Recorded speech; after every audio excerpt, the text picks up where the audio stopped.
Assalamualaikum warahmatullahi wabarakatuh. Salam sukses, salam sejahtera bagi garda terdepan pejuang pangan nasional. Seperti biasa berjumpa kembali dengan saya Bos Terong Channel, informasi ragam pertanian inovatif, kreatif dan bermanfaat ya teman-teman.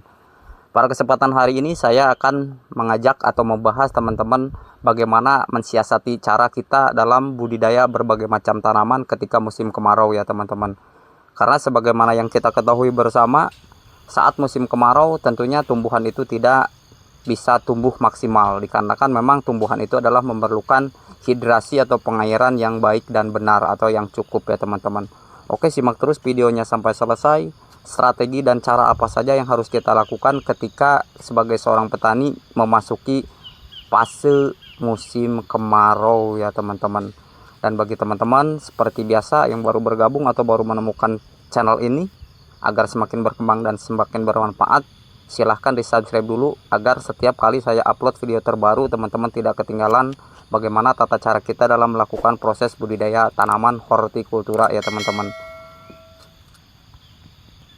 Lain halnya dengan petani yang bermodalkan uang banyak sehingga kita bisa melakukan proses pembuatan sumur bor untuk melakukan proses penyiraman tanaman yang kita miliki ya teman-teman.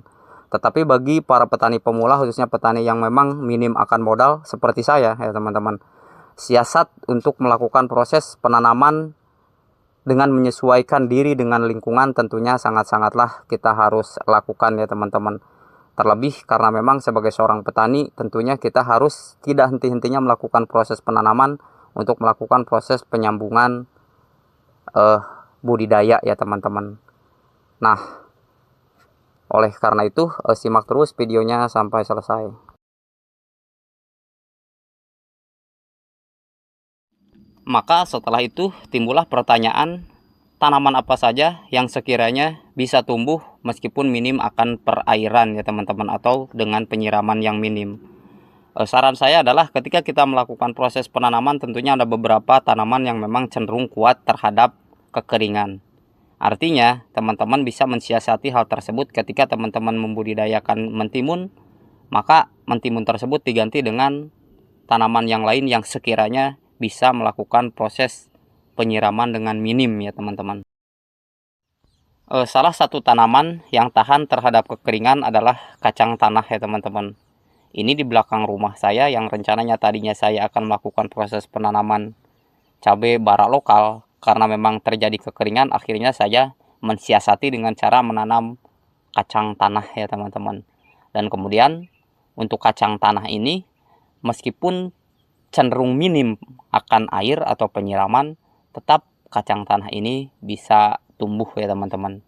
Dan kemudian selain kacang tanah, teman-teman bisa melakukan proses penanaman seperti kentang emprit yang kecil-kecil itu, tetapi itu juga bisa tumbuh meskipun kondisi minim akan perairan ya teman-teman. Nah, ini kan di belakang rumah saya ya teman-teman. Itu rumah saya dan ini lahan yang tadinya akan kita tanami para lokal. Oke, kita lanjutkan perjalanan. Kemudian apa yang harus kita lakukan ketika minim perairan tetapi untuk proses budidaya tetap harus kita lakukan ya teman-teman.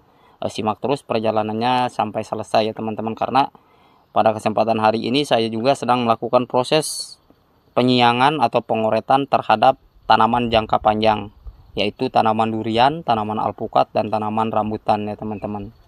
Nah, ini juga tanaman kacang panjang yang minim akan air cenderung gagal dalam proses panennya, sehingga bisa teman-teman saksikan sendiri. Ini pas usia sekitar 2 bulan ini langsung tidak ada air, sehingga untuk panen kita gagal ya untuk yang ini ya teman-teman. Ini kacang panjang milik tetangga saya. Oke, kita lanjutkan untuk perjalanan menuju ke kebun saya ya teman-teman. Jadi saran saya adalah menanam kacang tanah itu juga salah satu alternatif ketika di musim kemarau ya teman-teman. Dan sebetulnya untuk melakukan proses penanaman cabai atau penanaman terong pun, ketika teman-teman melakukan proses penanaman di bulan Maret, biasanya kan bulan Maret masih ada turun hujan untuk yang minim perairan. Itu kalau sudah tumbuh, meskipun terjadi kemarau di bulan 7 dan bulan 8, dia tetap masih bisa produksi meskipun produksinya tidak maksimal. Dan kemudian strategi yang selanjutnya adalah sebagaimana yang telah saya jelaskan pada video sebelumnya, sebagai seorang petani kita tidak mesti terlena dengan tanaman horti saja, karena sudah saya jelaskan beberapa kali kita melakukan proses penanaman durian, penanaman petai sebagai tanaman jangka panjang ketika kita melakukan proses penanaman horti terkendala dengan air ya teman-teman, atau terkendala dengan penyiraman. Oleh karenanya maka strategi-strategi tersebut harus kita lakukan untuk melakukan proses penanaman sebagai seorang petani, yang tentunya kita harus memiliki rencana jangka pendek, jangka menengah, dan jangka panjang untuk proses tanamannya. Tanaman jangka pendek adalah tanaman yang memang cenderung cepat panen, seperti mentimun, seperti kangkung, bayam, dan lain sebagainya. Ya, dan sedangkan jangka menengah yaitu adalah tanaman cabai, tanaman terong, itu adalah tanaman yang jangka menengah yang usianya cenderung bisa 8 bulan atau sampai 1 tahun ya teman-teman. Dan kemudian tanaman jangka panjang sesuai dengan yang saya jelaskan pada video sebelumnya, yaitu kita bisa menanam durian, bisa menanam petai, bisa menanam jeruk, bisa menanam alpukat, rambutan. Istilah pohon berkayu itu adalah tanaman jangka panjang ya teman-teman. Dan kemudian siasat tersebutlah yang akan membawa kita ke depan sebagai seorang petani, tentunya bisa mensiasati tentang kekurangan air. Karena sebagaimana yang telah saya jelaskan, untuk tanaman durian, tanaman petai, dan kemudian tanaman berkayu yang lain, meskipun musim kemarau dia tetap bisa produksi atau berbuah. Sebagai salah satu contoh, ini seperti pohon petai yang saya miliki, pohon durian, itu tetap bisa berbuah meskipun kondisi kekurangan air ya teman-teman. Nah, intinya adalah pesan saya pada kesempatan hari ini adalah meskipun musim kemarau kita tetap melakukan proses perawatan dan penanaman tanaman yang sekiranya kuat terhadap kekurangan air. Yang inti kedua adalah kita melakukan proses penanaman jangka panjang untuk masa depan kita sebagai seorang petani, yaitu tanaman durian, tanaman petai, tanaman alpukat, tanaman jeruk, tanaman rambutan, dan tanaman berkayu lainnya.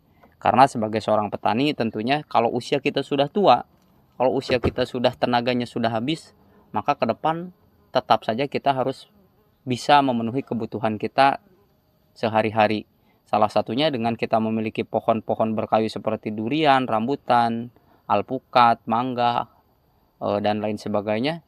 Itu ke depan akan membawa kita lebih dari cukup ya teman-teman, ketika kita melakukan proses penanaman tanaman jangka panjang ya teman-teman. Oke, terima kasih. Kita langsung pulang.